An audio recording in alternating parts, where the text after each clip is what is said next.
सभी बच्चों का स्वागत है बिहार बोर्ड क्लास 8 गणित विषय के प्रश्नावली 8.3 में।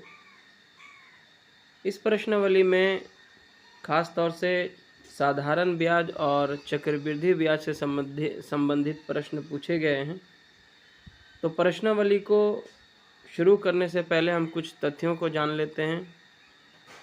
सबसे पहले हम साधारण ब्याज यानी कि सिंपल इंटरेस्ट की बात करते हैं, जिसे हम शॉर्ट में SI भी लिख सकते हैं। मूलधन को हम प्रिंसिपल भी कहते हैं और इसका जो संकेत होता है वो P होता है। मूलधन उस अमाउंट को कहते हैं जो अमाउंट कर्ज लिया जाता है या दिया जाता है। और उसके बाद यहाँ पे है समय को हम टाइम कहते हैं और इसे T से डिनोट किया जाता है। कितने समय के लिए, 1 वर्ष के लिए, 2 वर्ष के लिए, 3 वर्ष के लिए, ये समय होता है। और प्रति वर्ष रेट क्या होता है, इंटरेस्ट जो लगेगा कर्ज के ऊपर में, तो दर कहलाता है। दर को हम रेट कह सकते हैं, इसका संकेत होता है R। तो कितना प्रतिशत इंटरेस्ट लगेगा उस लोन के ऊपर में, उस कर्ज के ऊपर में, वो दर निर्धारित रहता है।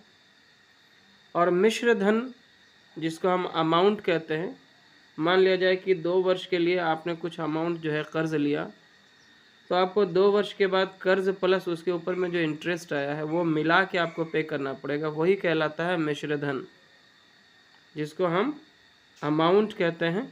और इसका जो संकेत है वो A से होता है। और आगे हम समझते हैं कि साधारण ब्याज कैसे निकालेंगे। ठीक है, तो साधारण ब्याज यानी कि सिंपल इंटरेस्ट निकालने का जो सूत्र होगा वो इस तरह से होगा, मूलधन गुने समय गुने दर बटा 100। इसको आप शॉर्ट में इस तरह से भी लिख सकते हैं, सिंपल इंटरेस्ट को SI इक्वल्स टू मूलधन को P यानी कि प्रिंसिपल और समय को T, यहाँ पे T लिखा है, और दर को हम R लिख सकते हैं, P गुना R गुना T बटा 100। और मिश्र धन यानी कि अमाउंट बराबर क्या होगा, मूलधन प्लस ब्याज, जितना आपने कर्ज लिया था प्रिंसिपल अमाउंट प्लस उसके ऊपर में जितना SI आया है साधारण ब्याज, दोनों को जोड़ करके हमारा अमाउंट आ जाएगा। अमाउंट बराबर होगा प्रिंसिपल प्लस इंटरेस्ट। ठीक है, P प्लस I। तो इसे एक उदाहरण से समझते हैं। साधारण ब्याज में मूलधन कभी भी क्या होता है, समान रहता है। हर वर्ष मूलधन समान रहेगा। 1000 अगर यहाँ पे मूलधन है तो पहला साल भी मूलधन 1000 होगा और दूसरा साल भी मूलधन 1000 ही होता है। ठीक है, मान लिया जाए कि 1000 आपने कर्ज लिया है 5% प्रति वर्ष की दर से 2 वर्ष के लिए, तो इसका ब्याज कैसे निकालेंगे, मूलधन गुने समय गुने दर बटा 100। ठीक है, तो मूलधन 1000 था, गुने 2 गुने 5 बटा 100 कर दिए, 2 0 काट दिए, ये 10 है, 10 दूना 20 और 20 पचे 100 रुपया आपका आ गया 2 साल में ब्याज। यानी कि प्रति वर्ष ब्याज जो है 50 रुपया आएगा। 1000 का 5% 1 साल पे कितना होगा, 50 रुपया।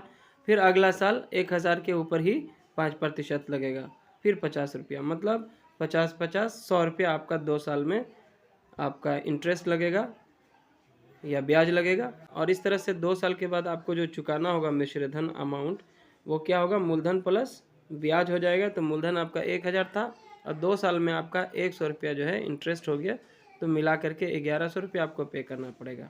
इसी चीज़ को जब हम चक्रवृद्धि ब्याज में इतना ही अमाउंट को निकालेंगे तो ये अमाउंट अलग आएगा। देखते हैं इसको भी। और सबसे पहले हम चक्रवृद्धि ब्याज का मिश्रधन निकालना सीखेंगे। चक्रवृद्धि ब्याज का मिश्रधन निकालने का जो फॉर्मूला है वो इस तरह से है, मूलधन गुना करना है 1 प्लस दर बटा 100 और इस पे पावर हो जाएगा समय।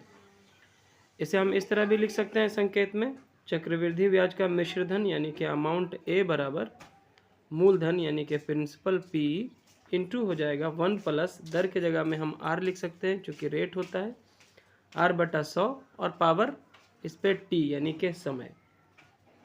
ये हो जाता है मिश्र धन। और ब्याज क्या होता है, मिश्रधन माइनस मूलधन होता है। तो इस तरह से चक्रवृद्धि ब्याज बराबर होगा मिश्रधन माइनस मूलधन। तो चक्रवृद्धि ब्याज की जगह पे हम CI यानी कि कंपाउंड इंटरेस्ट लिख सकते हैं और मिश्रधन को हम A माइनस P।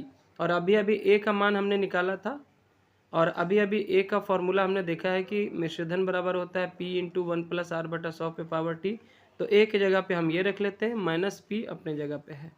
तो ये दो सूत्र रहेगा चक्रवृद्धि ब्याज का मिश्रधन निकालने का, और ये चक्रवृद्धि ब्याज निकालने का सूत्र है। ठीक है, अब हम इसी उदाहरण को, जैसे कि साधारण ब्याज अभी हमने निकाला था 1000 मूलधन के ऊपर में 2 वर्ष के लिए 5% दर से, तो वो निकल के आया था, जो इसका ब्याज था वो 100 रुपया हुआ था 2 वर्ष में, और इस तरह से कुल मिश्रधन जो हुआ था 1000 प्लस 100 1100 रुपया। अगर इसी अमाउंट का हम चक्रवृद्धि ब्याज निकालें 2 वर्ष के लिए सेम दर से, तो चक्रवृद्धि ब्याज किस तरह से कैलकुलेट होगा देखते हैं। यहाँ पे भी देखिए मूलधन 1000 है, दर है 5% और समय वही है 2 वर्ष। सबसे पहले हम मिश्रधन निकालते हैं। मिश्रधन निकालने के लिए फॉर्मूला क्या था, मूलधन गुने 1 प्लस दर बटा 100 पे पावर समय। यहाँ पे बाकी चीज़ों को उसी तरह से बैठा देना है। मूलधन के जगह पे 1000 गुना करना है 1 प्लस दर कितना है 5% बटा 100 पे पावर 2 हो जाएगा, क्योंकि समय 2 वर्ष है। आगे हो जाएगा 1000 गुना, यहाँ पे 100 और 1 के नीचे 1 छुपा होता है, तो इन दोनों का एलसीएम 100 ही आएगा। 1 से ये 100 बार में कटता है, तो 1 में 100 से गुना होगा। 100 प्लस 100 इकाई 100 तो 5 इकाई 5, यानी कि ये आपने भिन्नों के जोड़ में भी आपने ये सीखा होगा। अब इस तरह से यहाँ पे आ जाता है 1000 गुने 105 बटा 100, और इस पे पावर चूँकि 2 है, स्क्वायर है, तो 2 बार लिख सकते हैं 105 बटा 100 105 बटा 100 गुना के रूप में। अब हमने क्या किया है, यहाँ पे 2 0 2 0 इसमें से काट दिया था, 1 0 और इसका 1 0 यहाँ से काट दिया था। फिर हमने 5 से इसको 2 बार में काट दिया, 5 दूना 10 और इसको 5 दूना 10 5 इकाई 5। इस तरह से ऊपर हमारे लिए बचा है 105 गुने 21, जिसको गुना करने पे आता है 2205।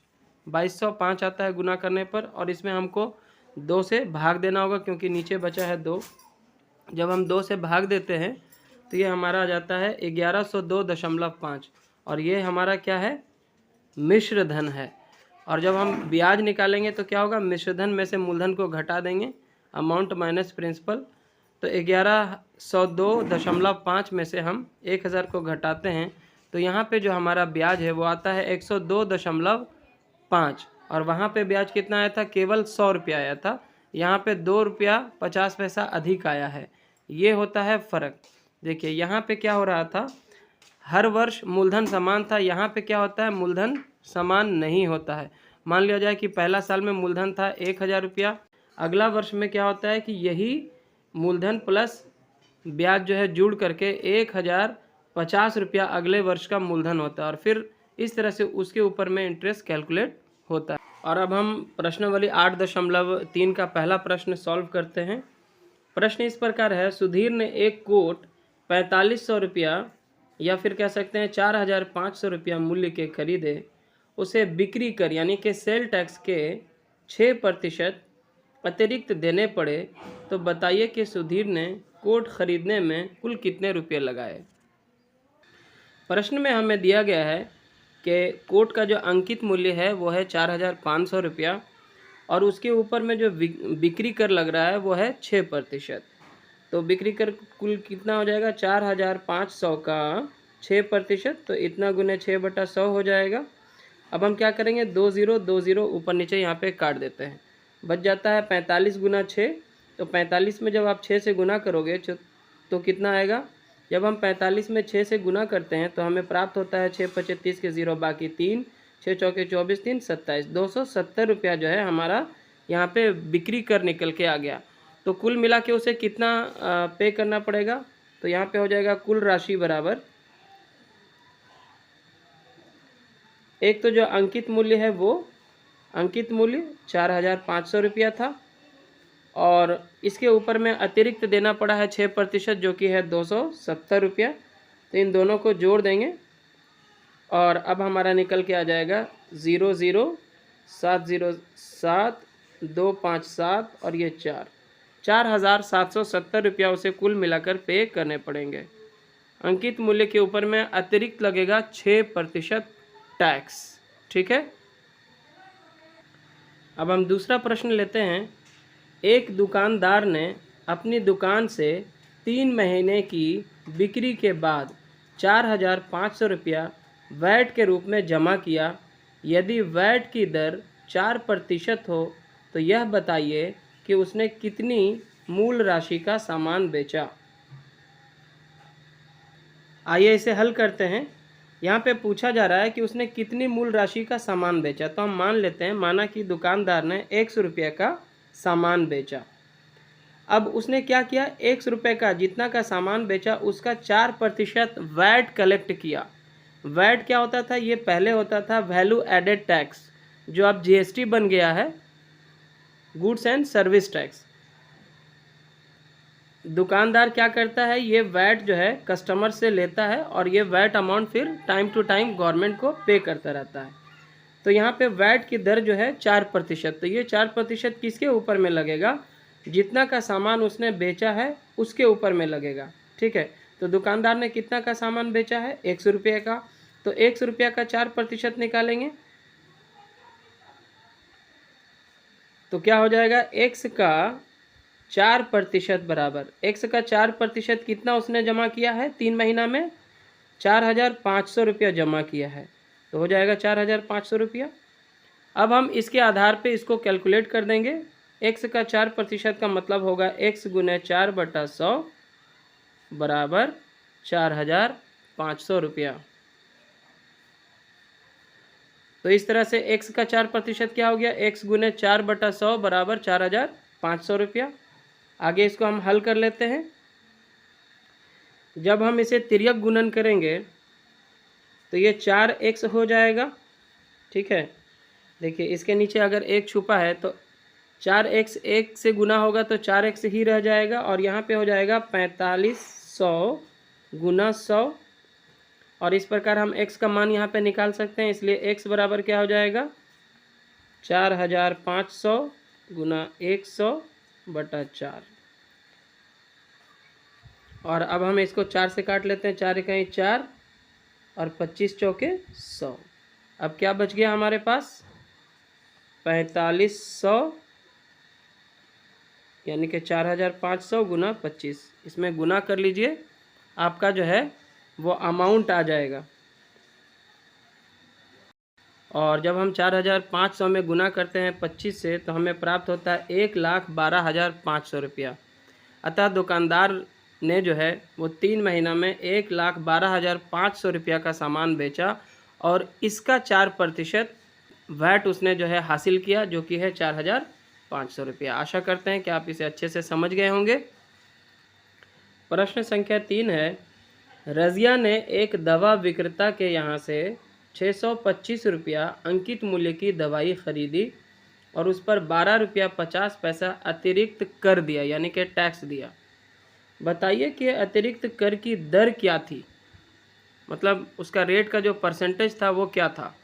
इसे हम इस प्रकार हल कर सकते हैं। अंकित मूल्य दिया गया था 625 रुपया और उसके ऊपर में जो अतिरिक्त कर यानी कि जो टैक्स देना पड़ा वो देना पड़ा 12 रुपया 50 पैसा।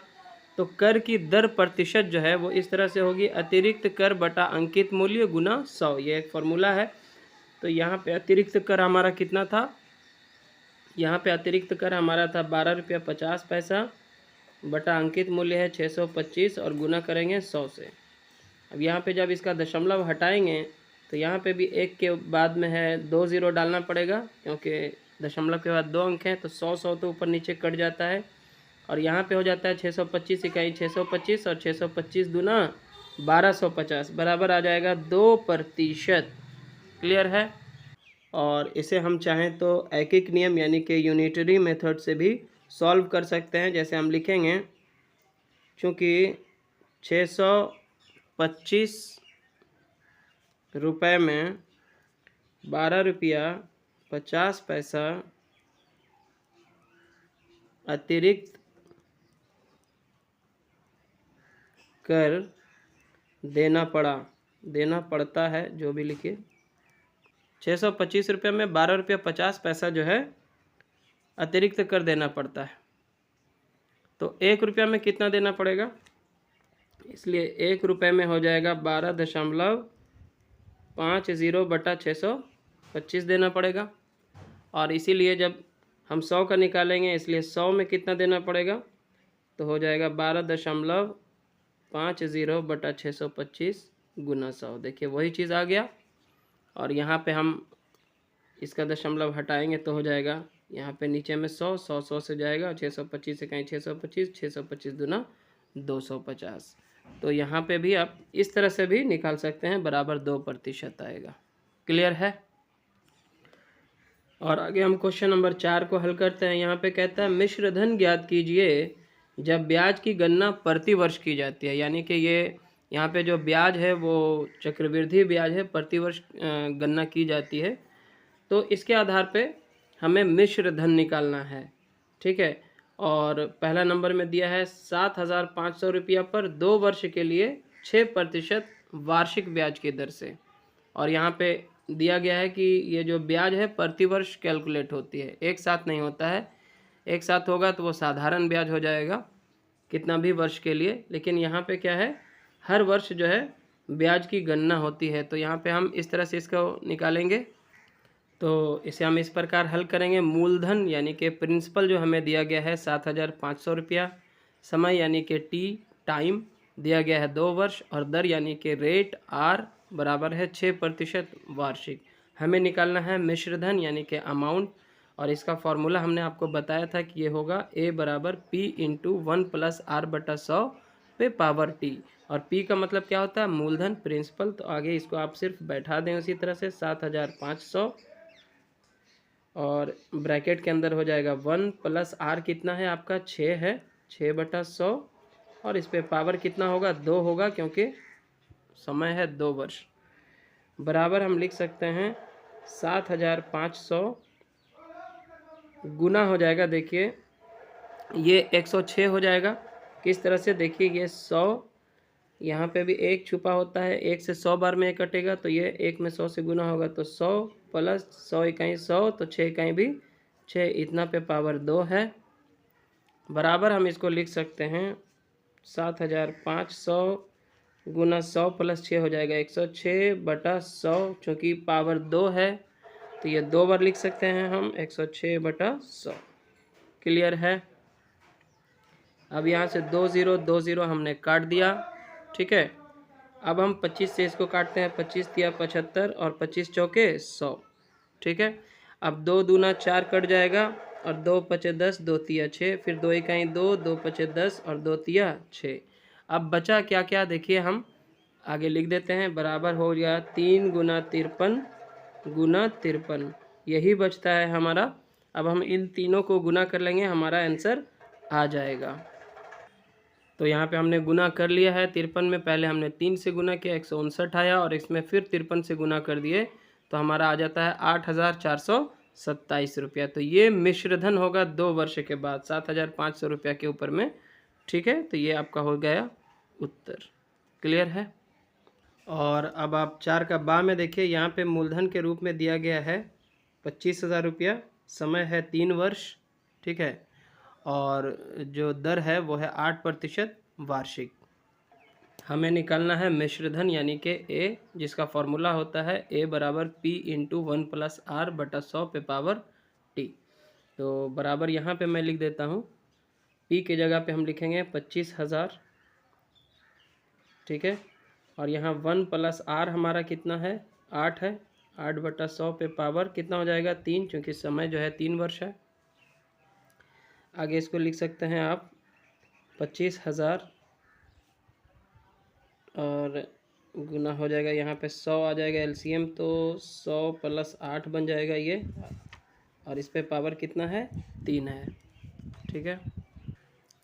तो आगे इसे हम इस प्रकार लिख सकते हैं 25,000 गुना, यहाँ पे देखिए 1 + 8/100 का जब आप इस तरह से कैलकुलेट करते हैं तो क्या आ जाता है, एक इसके नीचे भी एक छुपा होता है, तो 1 और 100 कैल्शियम 100 आता है। यहाँ पे 1 से ये 100 बार में कटेगा तो 1 में 100 से गुना करेंगे, 100 + 100 इकाई 100, तो 8 इकाई 8, यानी कि 108/100 आता है।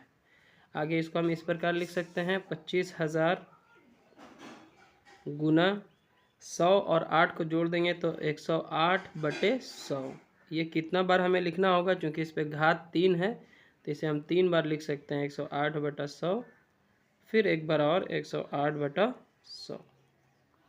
अब इन सबको काटना होगा। देखिए सबसे पहले ये 2 0 और ये 2 0 को हम ख़त्म कर लेते हैं। ठीक है। अब क्या करते हैं, ये एक ज़ीरो और ये एक ज़ीरो को काट देते हैं। अब देखिए यहाँ पे क्या करेंगे हम, ये 25 इकाई 25 और ये 25 चौके 100 काट देते हैं। अब यहाँ से 4 से इसको काट लेंगे, 4 इकाई 4, 4 दूना 8, 2 बचेगा, 2 पर 8 28, 4 सत्ते 28, ये 27 बार में कट गया। यहाँ पे आपका 10 बचा हुआ है तो 2 से इसको काट दीजिए, 2 पचे 10 और यहाँ 2 पचे 10, 2 चौके 8। अब जो ये सब काटने के बाद जो हमारे पास बचेगा वो इस तरह से आएगा। देखिए यहाँ कुछ नहीं है, 108 उधर बचा हुआ है, गुना 54 और गुना 27/5, इतना ही आपका बचा है। ठीक है, तो इन तीनों को गुना करने पर जो है हमें ये प्राप्त हुआ है। देखिए 157,464/5 है।